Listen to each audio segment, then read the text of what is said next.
"250 million years of evolution have produced this, a giant, super efficient reptile.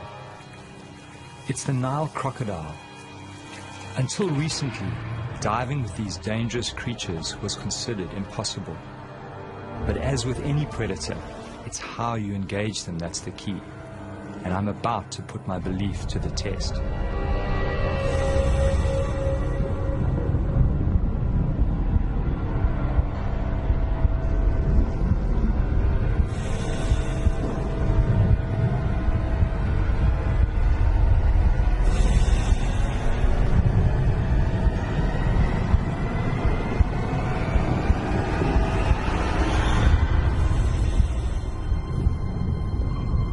I've decided to take a calculated risk. I want to dive with feasting crocodiles. Can I approach them without being attacked? Will they see me as a fellow predator or as potential prey? Can I survive within their feeding hierarchy? I'm taking a big risk, and I think people understand that. And I don't think it would reflect poorly on a crocodile if it eats me.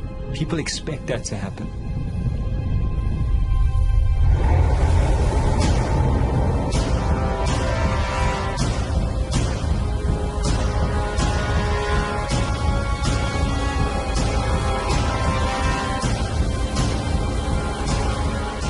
My name is Roger Horrocks.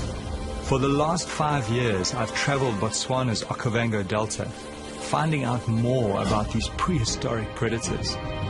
I've joined them underwater and discovered they are not just simplistic, ruthless killers.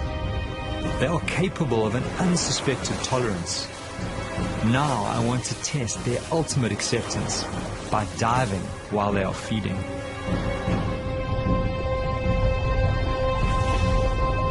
The idea of diving with feeding crocs first crept into my mind when I traveled from my African home to Costa Rica in Central America. I'd gone there to find Cheeto Graham, the extraordinary crocodile shaman of Limon. 23 years ago, Cheeto found a sick and dying crocodile that had been shot by farmers. Slowly he nurtured this animal back to health, taking many years to slowly gain the animal's trust. He showed me something I never thought possible with crocodiles. Cheeto is the only person in the world to get in the water and interact with the giant croc. He's even developed a game with the crocodile that mimics some of its instinctive killing techniques, like the death roll. When I saw this level of acceptance by this animal, this unexpected intelligence, I started to think that if I behaved in the right way, I too could have a chance of being accepted in the water.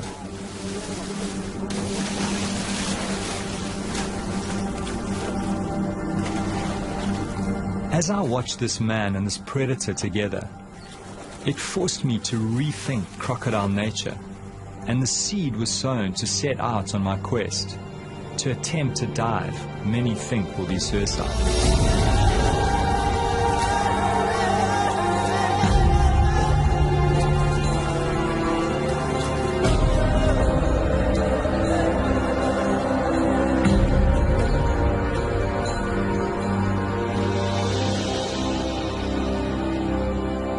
What particularly intrigued me was that somehow the croc can tell the difference between the food Cheeto gives him and Cheeto's hands. To come out of this alive, I will need to prepare my mind very carefully.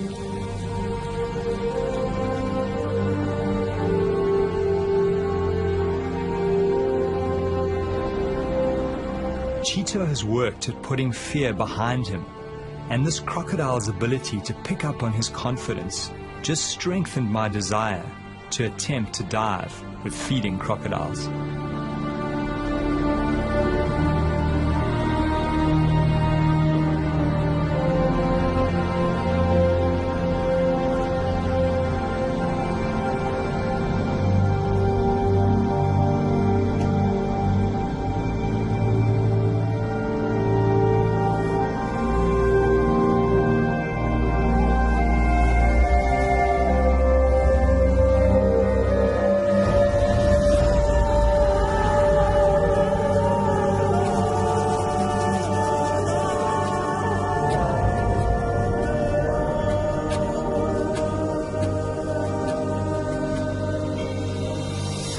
Every winter I return to my old diving ground, the Okavango Delta in southern Africa. In the swamp live some of the biggest and most aggressive crocodiles in the world. It's June, when the great flood brings the clear water. All my primal senses start to come alive as I prepare my mind and my body. Over and over, I'm at the feast, calm, unharmed.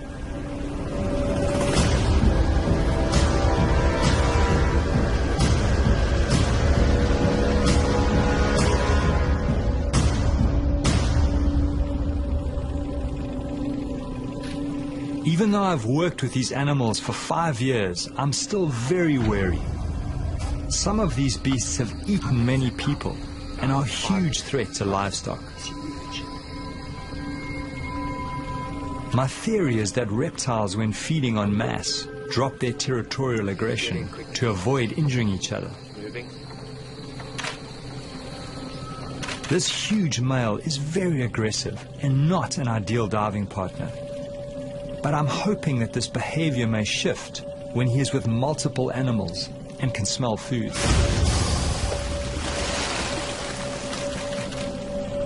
To really understand the dynamics and to see the way that these animals interact, you really need to go underwater, because that's really where it's all happening, certainly up here in the Panhandle.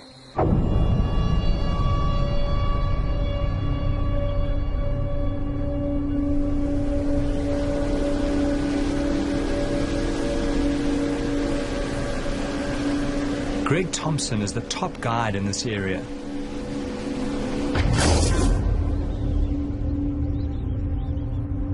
He has grown up with crocodiles, seen several animals and people being taken. I rely on his judgment to keep me alive, but this is new territory. Nobody has tried to dive with feeding crocodiles.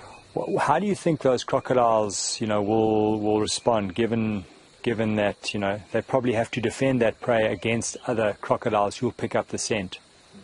That, I think, is going to be one of the unknowns. To be honest, I'm not 100% certain how they're going to react with something that's threatening their food. Certainly with other predators, they're very, very defensive around their food, around their prey species, something that they've killed. And crocodiles might very well be the same. Certainly a big aggressive male, at this time of the year, if he has got a meal, if he is hungry, I do believe he is going to defend it and be aggressive to anything that comes into that area, something that he thinks might be stealing his food. As human beings, we've just, we've evolved together with crocodiles, and we've evolved as one of their prey species. Human beings tend to settle near water. They need water for drinking, for washing, for all their sort of daily activities. So you're always going to have people close to their environment. He sees people as something that he can eat.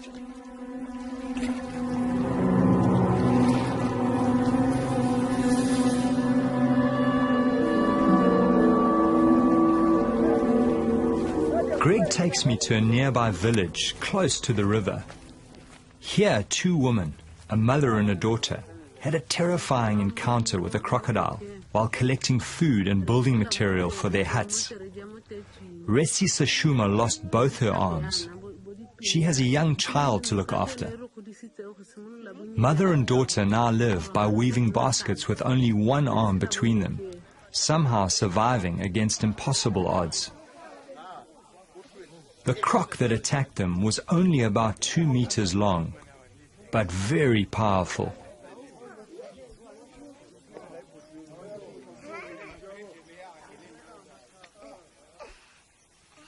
The woman's scars are a constant reminder to the rest of the village of the crocodile threat.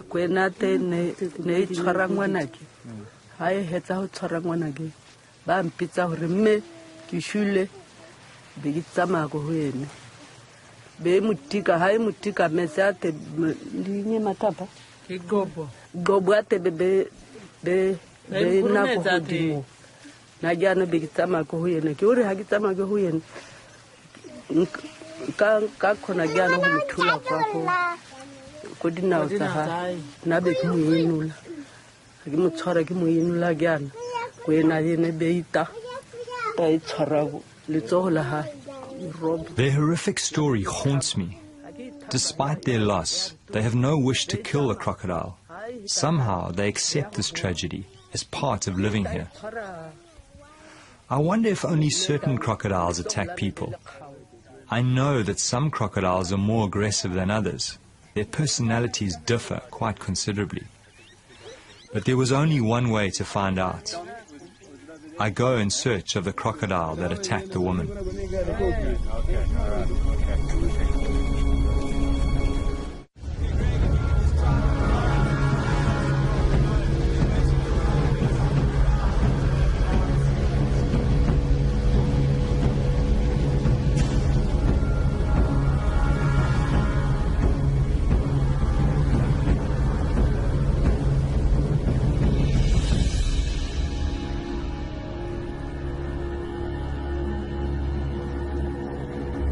It's a short boat ride to the area where the women were attacked. Crocodiles are territorial and so very likely to be in the same place.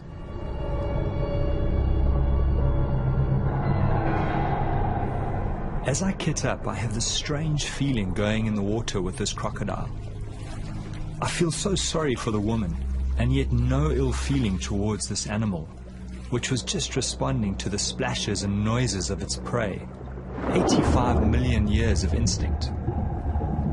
I always get underwater as quickly as possible and make minimal splashes on the surface. Fish are the main diet of crocodiles. They hunt them by letting them come close and grab them in a flash of speed. They hunt mostly at night in pitch darkness, using a sensory system that picks up vibration. That's why I move very slowly in the water, very deliberately. I need to move like a big crocodile.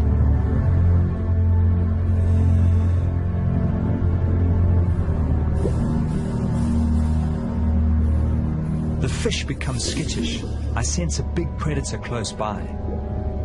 Knowing this is potentially a man-eater puts me on high alert. It disappears quickly under the papyrus into the maze of underwater tunnels.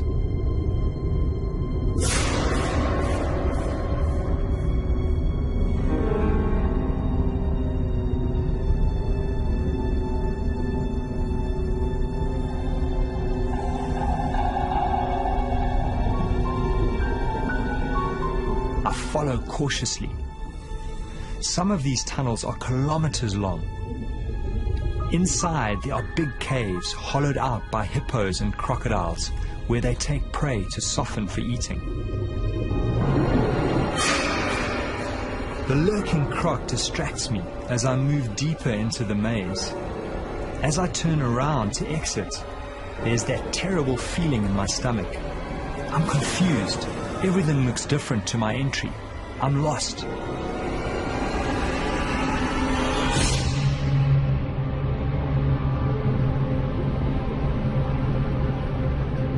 It doesn't help my anxiety to find the remains of one of the crocodile's last meals.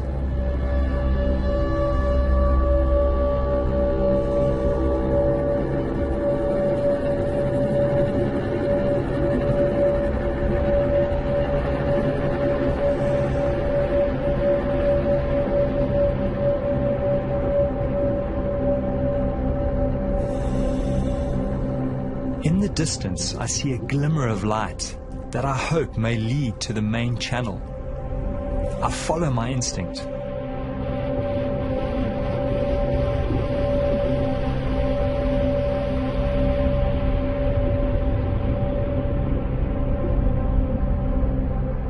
It's a huge relief to be back in the sunlit channels.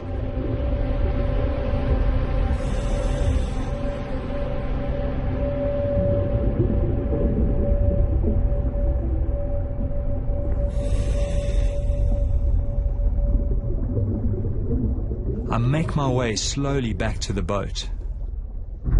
Suddenly, I glimpse a familiar texture amongst the river cabbage.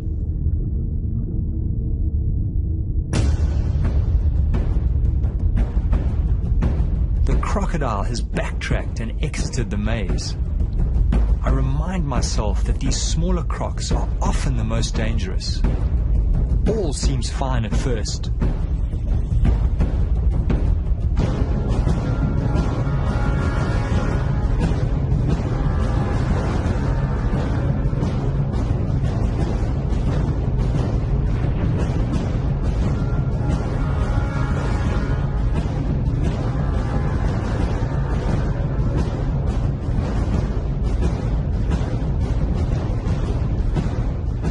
Suddenly the croc turns on me, ready to attack.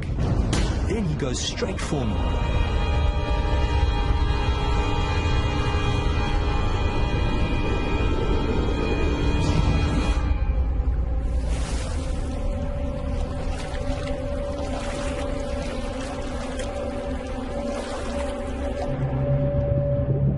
It was difficult to see his size because just his tail was sticking out. So I got a couple of shots of the tail and then obviously got too close to him. And he suddenly moved out and started sort of slowly swimming down current. So I swam after him and he went faster and faster and faster. And I would say he was about a 9-foot croc, pretty much my size, maybe just a little bit bigger. Beautiful, beautiful markings and beautiful animal. As we tracked down the main channel together, suddenly he got to a point where he actually faced off. He turned around on the bottom, kind of faced me sideways, and then all of a sudden he came kind of straight for me and passed me on the left. So obviously you keep the camera up and you know try and shoot. I don't think I got the shot, but and then he swam past. But that was, for a moment there, I was out of control of the situation. I didn't know what was going on.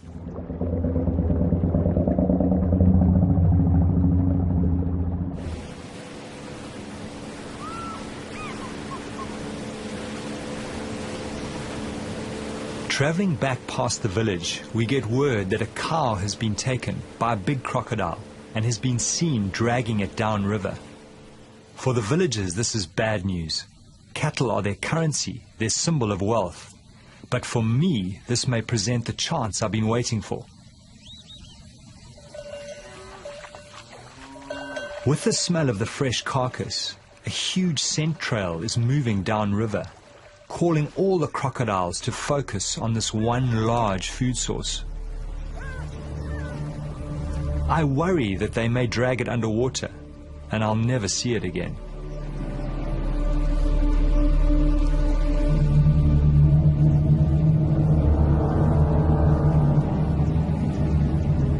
Seeing the animals around the carcass, I start to get a really uneasy feeling building inside me. Greg is cautioning me against getting in the water alone under these circumstances. He thinks these animals might see me as a threat to their food and attack.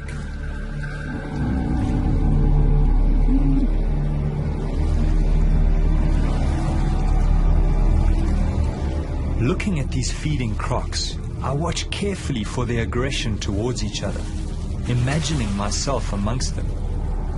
They seem to be very accepting of each other, but how will they react to me?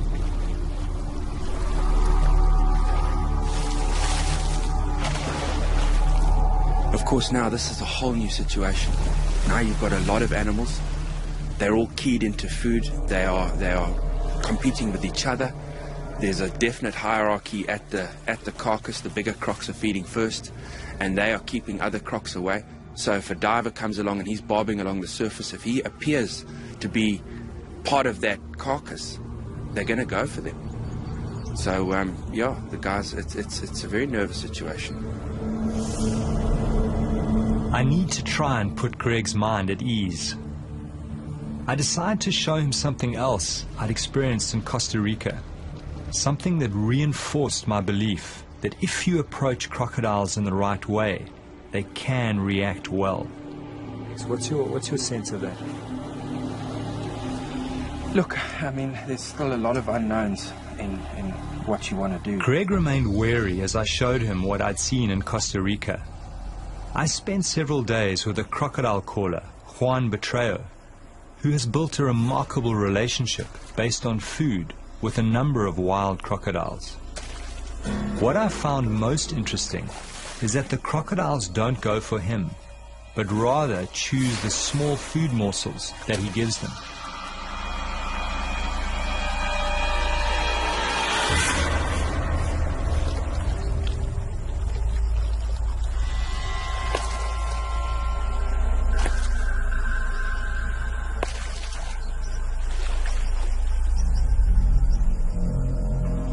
It's somewhat of a mystery why they don't take him, but this was what gave me hope for diving with the feeding crocodiles. I was counting on them accepting me as another predator at the kill and not attacking.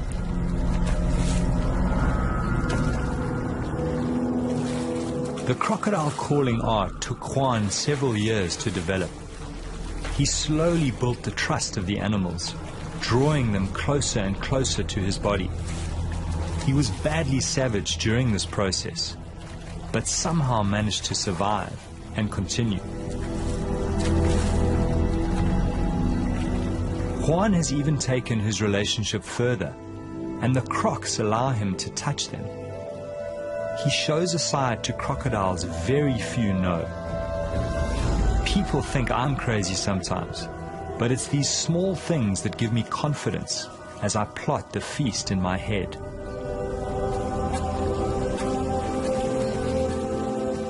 Greg remains skeptical. He feels this situation is quite different, as he knows African crocodiles to be more aggressive than their American cousins. I'm hearing Greg's worries. I'm sensing I need someone in the water to watch my back. There is only one person who comes to mind, an old shark diving buddy. His name is Walter Bernardus, and he's always wanted to dive with crocodiles. Walter. Ah, fantastic. Let's get back to us. Walter, can you hear me? How are you doing? No, excellent. Listen, we've got a great situation here. These crocs have taken a cow and they've stashed it up one of the side channels. And I think it's going to be an excellent opportunity. I really need you to get up here quickly. And I think bring a medic as well, because I don't know how these crocs are going to behave with food in the water. Okay, great. Listen, Greg will pick you up in mount. Okay. All right, Walter. See you soon. Great, thanks, Greg. So he's coming. Walter has managed to develop extreme intimacy with giant tiger sharks. He worked out that by touching their sensory organs next to the shark's mouth, a catatonic-like state could be triggered. It was only his deep knowledge of sharks and his fearlessness up close that made this strange and intimate feat possible. I wondered how Walter would react to the crocodiles.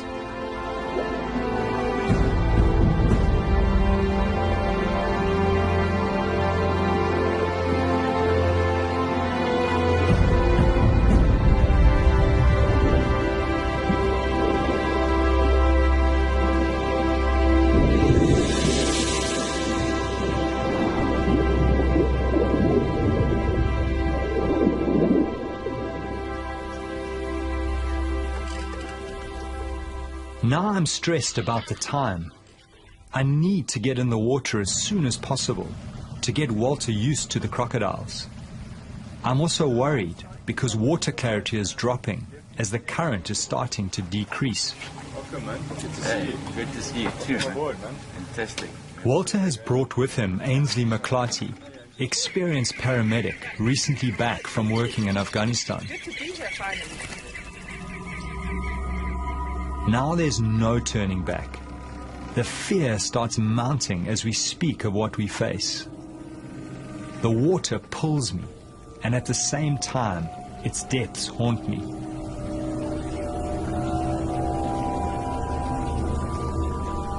So Walter, how are you feeling? I mean, this is the first time you've been up here in the Delta. What's your sense of all of this? Yeah, well, it's totally new for me. You know, I'm sort of used to the big animals in the sea, but this environment here, you know, dealing with reptiles, cold water, murky sort of to clean conditions, is totally new for me. So a little bit nervous, but excited in the same time, you know. When I was first contacted, they told me that they needed a nurse, you know, someone with paramedic experience, with Africa outdoor experience. And I said to them, they don't need a nurse. They need a psychiatrist, because what person is going to go out and dive with crocs? The biggest concern when you have a limb taken or puncture wounds is obviously a person being in water, that they can bleed out very quickly. And so putting pressure on, getting a drip up as quickly as possible, and stabilizing the patient is always the most important. I've dealt quite a few times with people who've lost limbs, and it's definitely very achievable to save their life.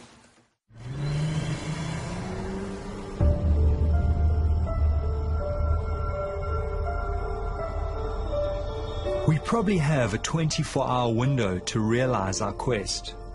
Once the carcass is finished, the crocodiles will disperse. We have to find the carcass and try to dive late this afternoon or tonight, even though it increases the risk factor. This might be our only chance. This is what I love most. This is my world. Fear is something I've learned to control and understand.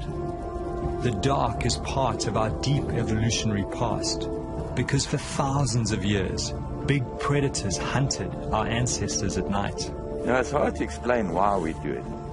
You know, why do we do it? We do it for the excitement, we do it for the challenge. And I realize that what we're doing shatters the perception that people have of these animals.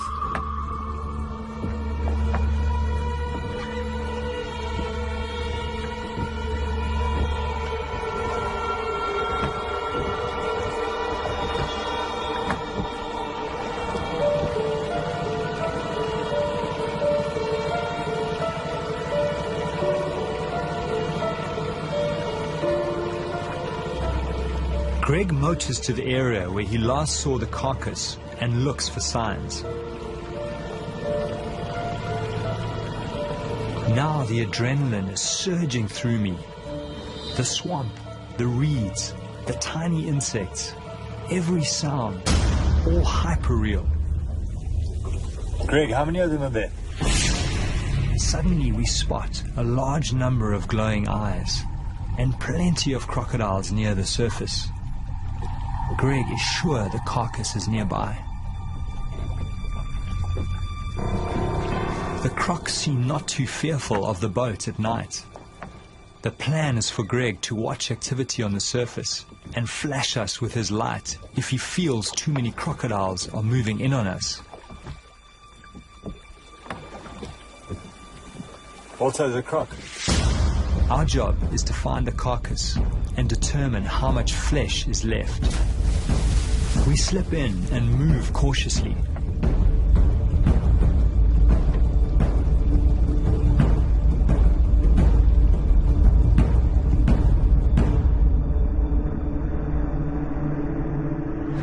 The crocodiles are patrolling the surface. We get underneath them and soon find the carcass jammed under the bank. Walter finds part of a crocodile's tooth broken off in the carcass bone. I was relieved to find some meat still on the carcass. Greg sees a large male approaching us from the boat. He comes to the edge of our light. There is something about this animal that gives Greg a bad feeling. He signals for us to get out. Greg senses that the croc is going to attack. There is enough flesh on the carcass to dive in daylight tomorrow. We get out.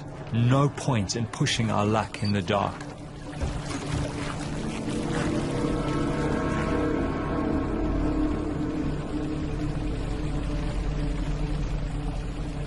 How's that tooth in that femur? Actually brought it up with me, eh?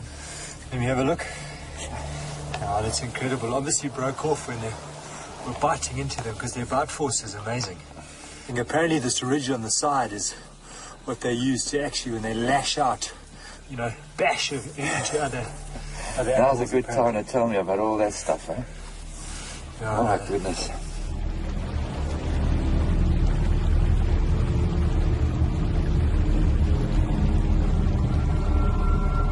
Early next morning, the whole team prepare themselves for what lies ahead. It's our last chance before the crocodiles finish off the carcass and disperse. Well, I really am feeling that same that tension, and it is. It's a, we are going into an unknown territory, and what is a bit nerve-wracking for me is just the number of animals.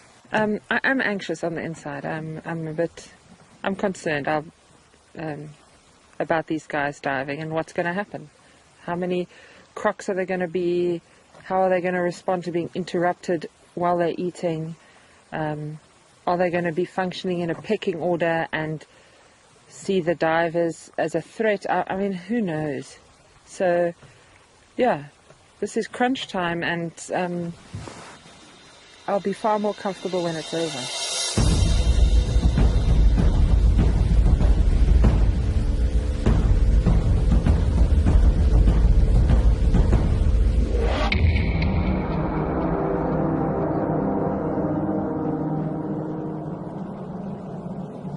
As we approach the area where we saw the carcass in the night, I'm seeing more crocodiles than I've ever seen before. Trying to heat their bodies, they need heat for the energy to feast. This big male has the marks of recent fighting. Not a good sign for us divers. I was hoping that they would be more tolerant to each other with so many animals together.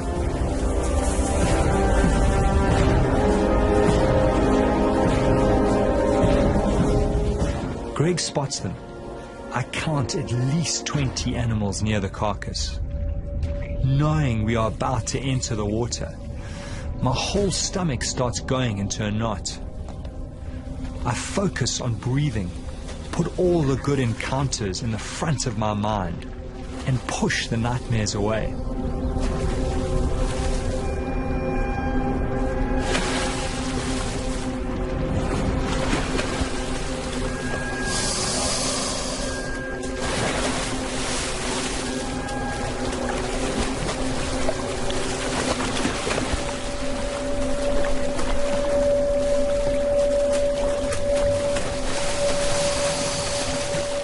It's incredibly lucky to find it. Often, once that animal bursts and the crocs start feeding on it, they'll take it under the papyrus and hide it. And there it's a perfect situation. It looks like they've pushed it into a little bay. It's in still water. It's sort of wedged up against a tree, and they've started to feed on it. I must say, Walter, I've got that same little butterfly feeling that I had when first time I got in. We're going to have a look, eh? And just be aware that the smell of that rotting meat is like a magnet to these animals. They'll be swimming upriver, all coming to investigate the source of that.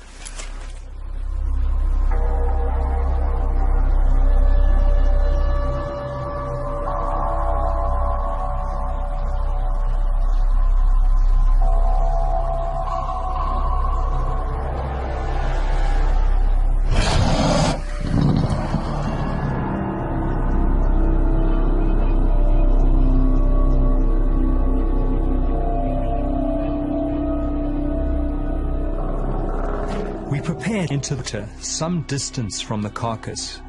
Crocodiles don't like boats in the day. Just be careful, eh? As we enter, I'm startled by a crocodile right under the boat.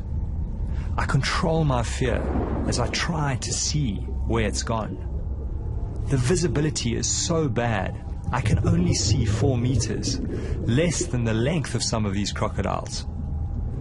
To make matters worse, the current is exceptionally strong. Should we abandon the dive? These conditions are frightening. I push my fear aside and move towards the carcass. Crocs seem to be everywhere, following the smell of the meat.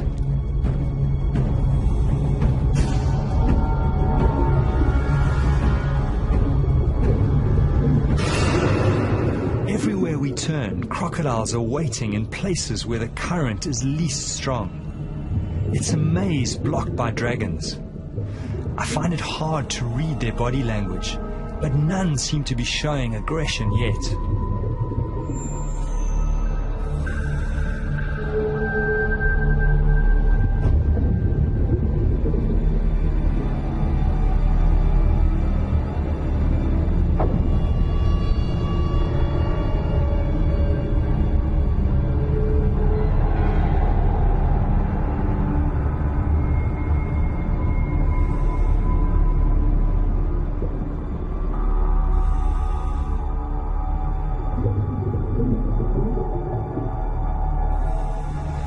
We will have to go around. There are just too many here.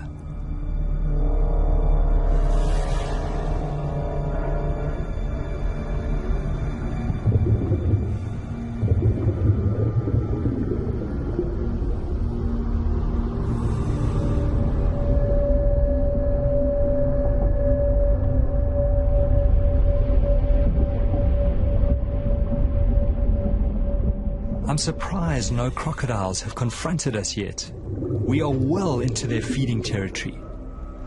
In the gloom, I make out a large pelvic bone ripped from the carcass. Amazingly, no animals challenge us as we approach it. Do they somehow know we pose no threat to their food? Or are they just waiting to attack?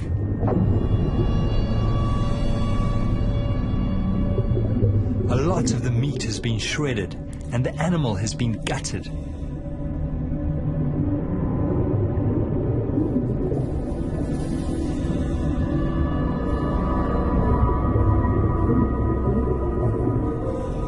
Walter watches my back as I inspect the carcass.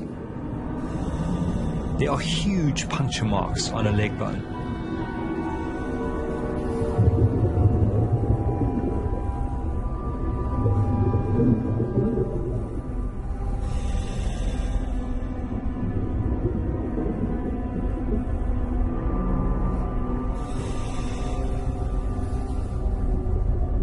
As Walter swims to the side, he sees a huge animal within a few feet of the carcass, watching us, waiting, assessing.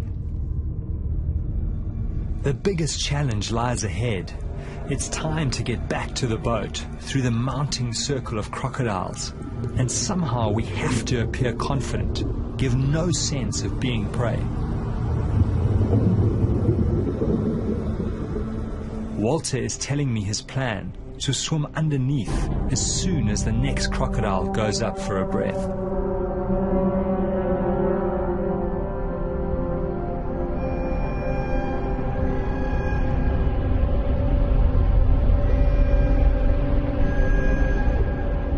As we take the gap, we bump right into another huge male.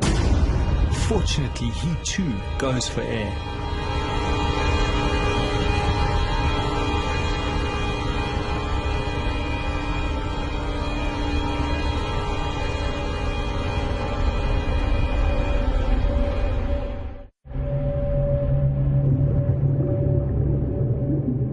As we swim through the maze of crocodiles, the strangest thing happens.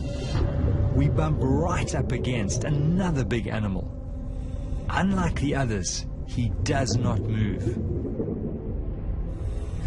This animal is completely aware of our presence, but somehow accepting.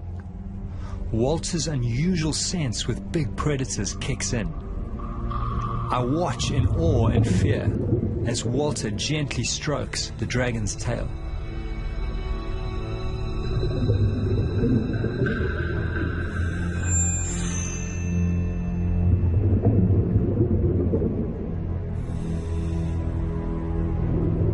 Then something happens that I could never have imagined. I watch in disbelief as Walter begins to ride the crocodile across the river in the direction of the boat. Even though the crocodile is slowed by Walter's heavy weight, it does not shake him off or attack. It feels like I'm watching some strange fairy tale as Walter rides the crocodile some 50 meters across the river. I have no explanation for why a predator allows such intimate behavior.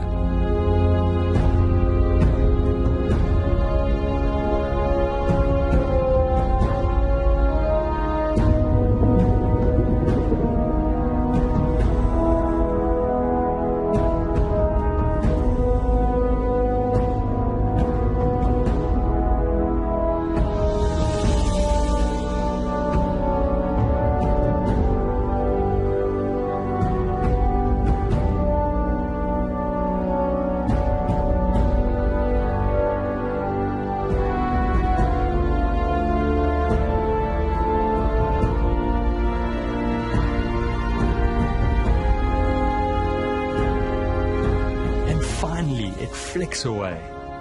Yet again, these animals reveal another side, the mystery side that few people ever get to see. I'm humbled and awed.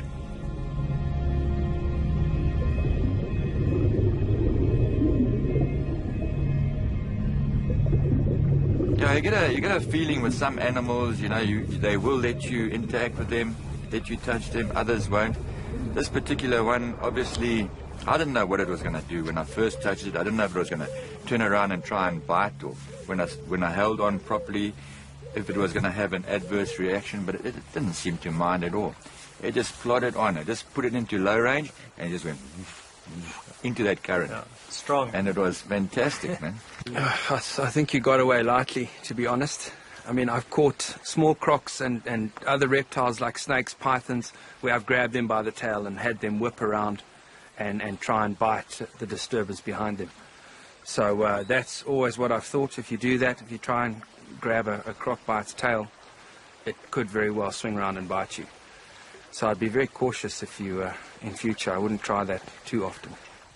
No, I was expecting that any second, because you know, you've seen how these animals react to other things in the wild, and and that's why I was extremely gentle in the beginning, and I was expecting it to rear around and sort of have a go at me, but it just kept on going, and all along the more weight I put on it, the more I thought, okay, it's going to turn now, until I was completely gliding along with it, and it just accepted it. So I sort of got a little bit more at ease, because you don't quite know exactly how it's going to react. But this one reacted beautifully, you know.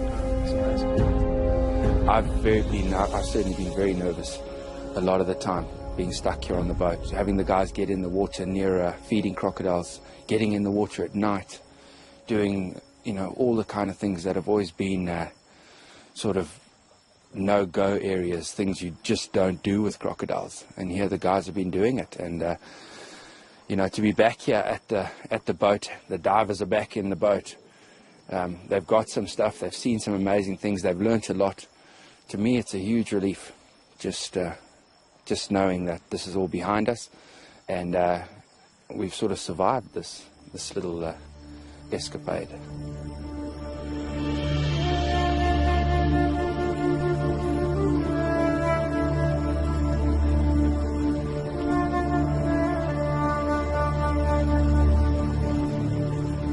You got to accept it that coming out of the experience, you're not going to be the same as you went in. Something shifted, but certainly I'm not the same person when I go home in a day's time. Well, I think when we first started diving with these animals, you know, the whole thing was, would they eat us or not? And having kind of broken through that barrier, as it were, that's just broadened my whole perception of how intelligent these animals actually are.